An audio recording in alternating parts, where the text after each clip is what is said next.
Hi everyone, Ness Hughes here from St Andrews, Roseville. I'm the assistant pastor there, and I've been leading us in devotionals based on the book of Ecclesiastes, and today we are at day 4. Well, so far we have seen that the book begins with very stark words: meaningless, meaningless. And the author of this book, who is a wise teacher, observes life under the sun and has a vast array of experiences and concludes that life is meaningless, pretty grim. But then things turned, didn't they, in chapter 3, when we saw that under the heavens, when he glances all of the activities on earth under the viewpoint of God, and how all these activities sit under him, he recognizes there's a time for everything, and we have that beautiful poem.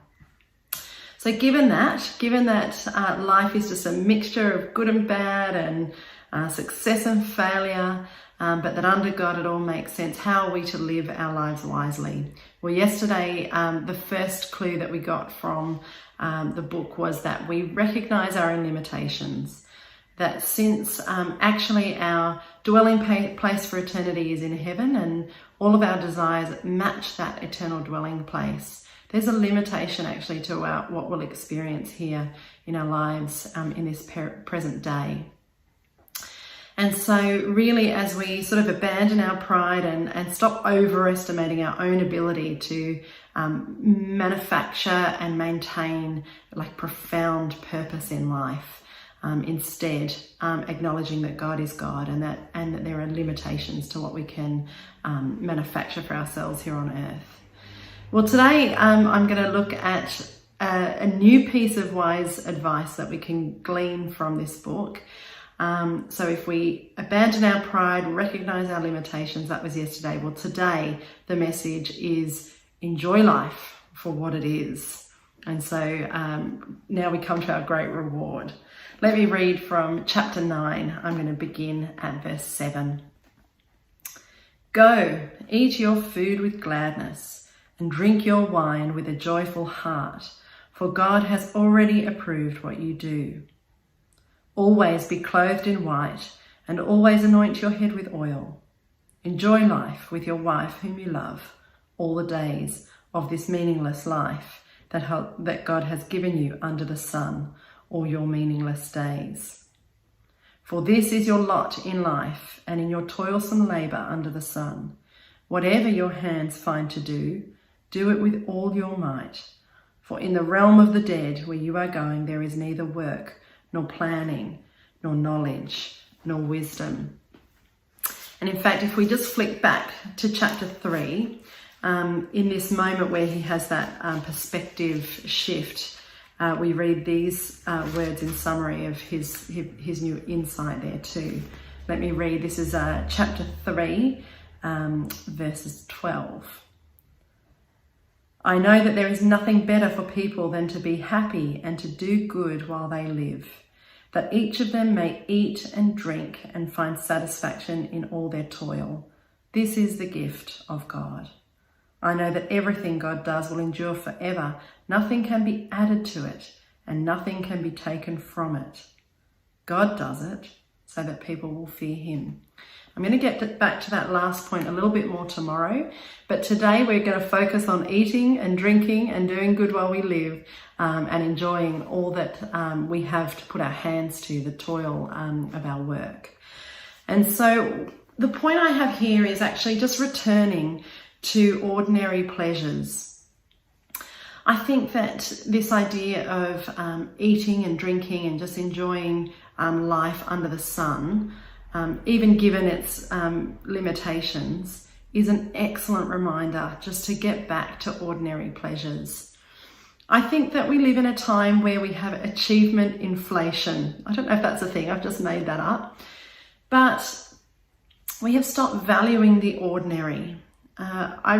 I grew up in a time where a great Saturday was walking around to the local oval and watching a game of soccer, having a pie and coming back, having a warm bath, and just, hey, it's Saturday on the TV.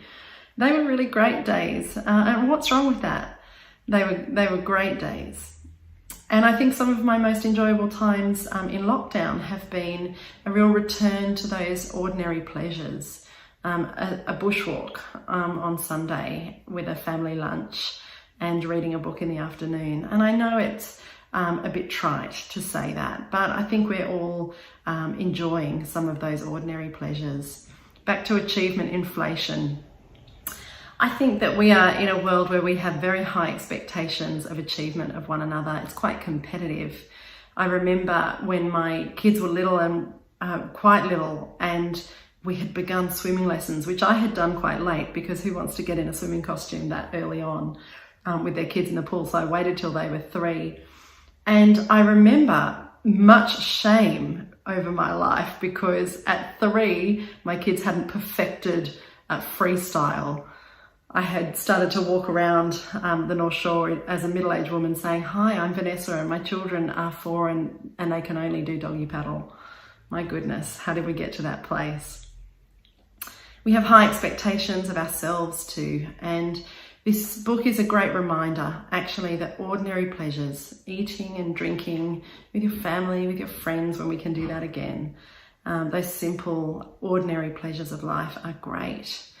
And I think we're in a phase too where we are reminded again that work is good, that actually having things to do with our hands is great.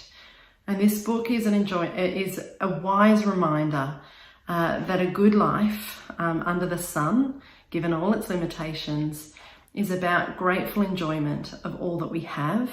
And also actually then as we work and toil to do good while we live, to care for those in need. And I'm just going to close actually by flicking to the book of James, which is sort of like a wisdom counterpart in the New Testament to Ecclesiastes, because I think it has some great words for us to remember that aspect of living a good life. This is James 1:27. Religion that God our Father accepts as pure and faultless is this: to look after orphans and widows in their distress and to keep oneself from being polluted by the world. And so this is the good life under the sun, is ordinary pleasures, eat and drink and work well, and lead a good life, which includes caring for those who are in need. There's a huge thread of justice through the book of Ecclesiastes. I don't have time to go into it, but this form of religion of caring for those in need is part of the good life. Bless you, and we've got one more day tomorrow. We're going to look at worship and how revering and fearing God is a great part of enjoying life under the sun. See you guys.